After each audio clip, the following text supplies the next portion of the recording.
I understand why the carnivore diet gets grouped with diets like keto, paleo, and low carb. Because of course, there are similarities between many of these diets and their iterations. But having tried all of those diets and more, nothing compares to the carnivore diet for me. Carnivore is completely in a league of its own. And I actually hear this a lot from other carnivores who also started with keto or paleo or low carb. My experience between carnivore and keto, for instance, is night and day. And it doesn't seem like it should be that dramatic of a difference, but it is. And this video is going to tell you why. The biggest thing that I actually want to talk about here is compliance, being able to stay on the diet. There are numerous reasons that I'll touch on for why I like carnivore so much, such as the fact that physically I find it superior to keto, paleo, and so on. But none of that matters if you can't stay on the diet and be content with doing it long term. And for me, the only diet that I've been truly content with is carnivore. It's the only diet that I have stuck with on the order of years instead of weeks or months. So why is carnivore so great from a compliance perspective? If you've done paleo, keto, or other low carb diets, then you've probably noticed that there are recipes galore for substitutions of all your typical comfort foods. Even if you don't cook, there are a lot of manufactured products at the grocery store that fill this niche as well, from paleo chocolate to keto coconut crisps. So whenever cravings would come up on the diet, I would make a substitution that was acceptable for the diet I was on. And to be clear, I wasn't making these things every day. I was only making them when I felt like I was having cravings that would persist for days and I couldn't take it anymore. Well, it is crystal clear in hindsight that these substitutions were the very things that perpetuated the cravings I was having. These recipes were completely allowed and compliant for those diets, but it always felt like I was just kicking the can down the road because these substitutes, as you might imagine, or maybe you actually know yourself from trying these things, they are nothing like the real thing. Many of these recipes are honestly kind of gross. They would half satisfy my craving temporarily and half fuel more craving because I really wanted real pizza made with a real bread crust. And I felt deprived not being able to eat the real thing. To be fair, maybe this is just me. I've never done well with lightened up or altered versions of things because it ultimately feels like I'm pretending, and I don't like pretending. But even when I tried to pretend, I felt deprived on some level, and the cravings for desserts and pizza and bread never went away. But on carnivore, the cravings have gone away. Carnivore allows those cravings to be turned off. It is the vehicle that allows you to be truly free of them. Why is that? It's because you can't really buffer in the same way with meat. I mean, you can try, but good luck because meat just isn't that stimulating. From the perspective of classical conditioning, which is the Pavlovian dog stuff I talked about in my episode on food addiction, because you can't make weird monk fruit sweetened nut crust cheesecakes on carnivore, you're inherently forced to decondition those behavioral patterns where you indulge in a stimulating food to deal with boredom, stress, or whatever else. What's amazing about doing that is that when you decondition those behaviors, the expectation to eat those stimulating foods goes away.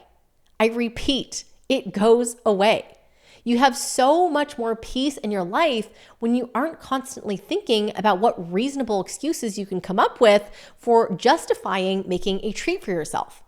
And I'm not the only one who experiences this. I read a comment online from a woman who said that she did keto for 2 years, and every single day she dealt with constant cravings for snacky foods. But when she switched to carnivore, those cravings disappeared within 24 hours, and 5 months later, she says they are gone from her life. If you do carnivore for long enough, and you do the mental work to decondition the food behaviors in your life that you don't like, which is the work that I do with people, you can turn the cravings off.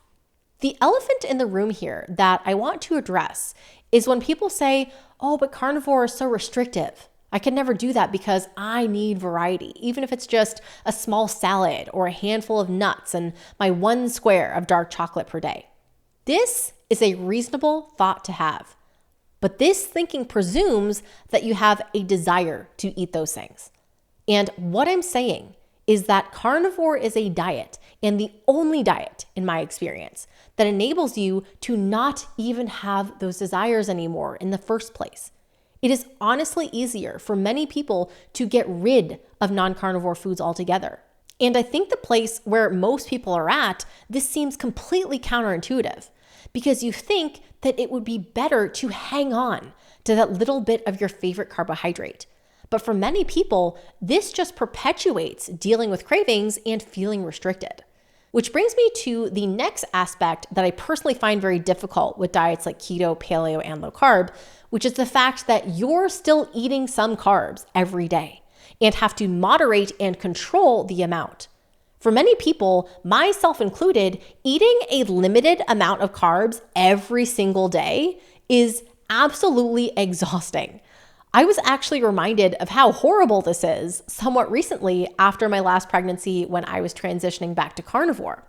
I talked in another episode about my experience with carnivore during pregnancy, but I'll share quickly that postpartum, I could not maintain a milk supply on carnivore alone.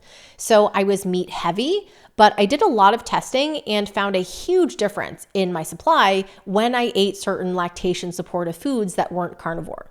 My milk supply for my baby was my top priority. So I did that consciously and without regret. However, my health problems came back, and at points it became unbearable. I was dying to get back to carnivore for myself. Well, 3 separate times I tried to switch back to carnivore, but each time I gave it up after a couple days because the effect on my milk supply was disastrous. And I knew the problem was that the transition was too extreme for my body. So the very last attempt I made, which actually worked, I got back to carnivore and did not lose my milk supply and was able to continue nursing. What I had to do was count carbs diligently and ramp my intake down incredibly slowly, like by 5 grams per week. And counting carbs was torturous. I knew I had to do it that way in order to keep my milk supply, but it was incredibly difficult because once I start having carbs, I want more. 50 grams of carbs on keto, for example, goes very quickly, and it was a burden to deal with wanting more every single day. The thing that I realized is that, yes, there are times when I deviate from carnivore where I will choose to eat something for a special occasion, and I know that I will experience a desire for more as a result. But it's not every day. Having carbs every day, I cannot do. It is exhausting having to work through cravings like that. Carnivore gives me freedom from all of this. It is the only diet that I've actually found to be viable for me to stick with over the long haul because it actually allowed me the possibility of getting the cravings to go away entirely in a way that no other diet ever did. I've also found carnivore to be a much better experience from a physical standpoint than keto, paleo, and low carb. Those diets limit plant compounds, which I think is great compared to a standard American diet, but no plants for me is better. What I have researched and shared in previous episodes points to this in theory. There is abundant science on the harms of plant compounds that supports this, but I have also experienced it myself in my testing.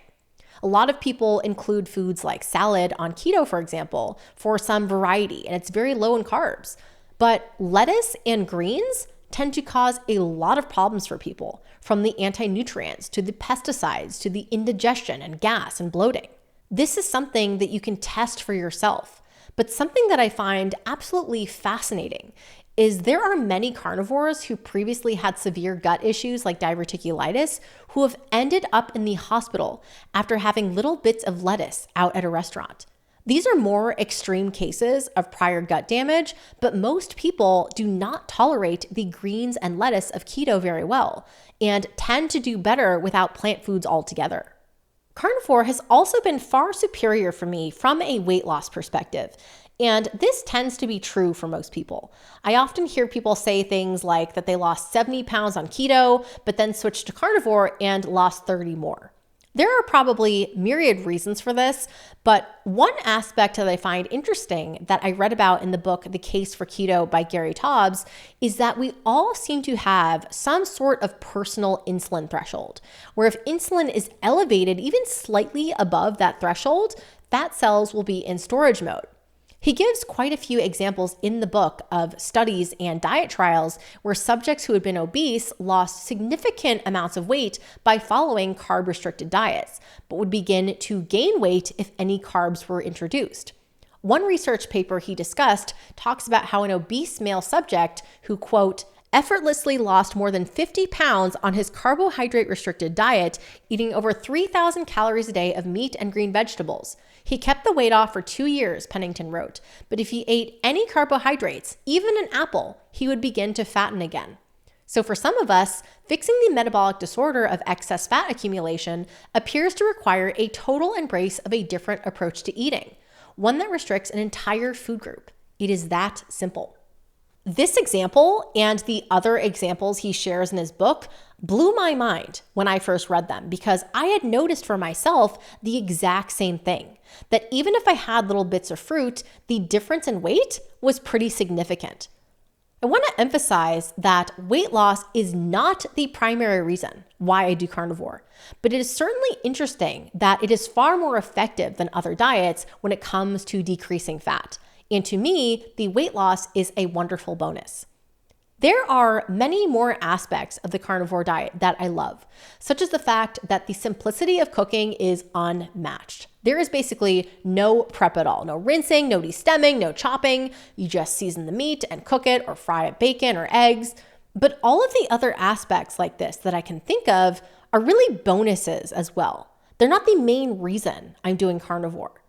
The main reason I continue to choose to eat meat every day, and only meat, is because it is the only diet that has completely freed me of all health issues and from cravings. I'm actually able to stick with carnivore long term and feel content. Some of these other diets like paleo very well might work better for some people. I think keto and paleo are great alternatives to the standard American diet. I know a lot of people do well on them and they're happy. And if it works, that's amazing. I just personally have found that those other diets never worked for me in a way that carnivore does, and they don't even come close. If you are trying to follow the carnivore diet, but you are struggling with social eating, holidays, birthdays, and events, and you even miss the fake keto sweetener nut crust cheesecakes, download a free copy of my ebook, Joanne's Party Survival Guide for Not Flying Off the Rails and Eating All the Things, and seriously practice the suggestions I share in that guide. They will help you. You can click the link below to get it or go to www.theroadtocarnivore.com/guide.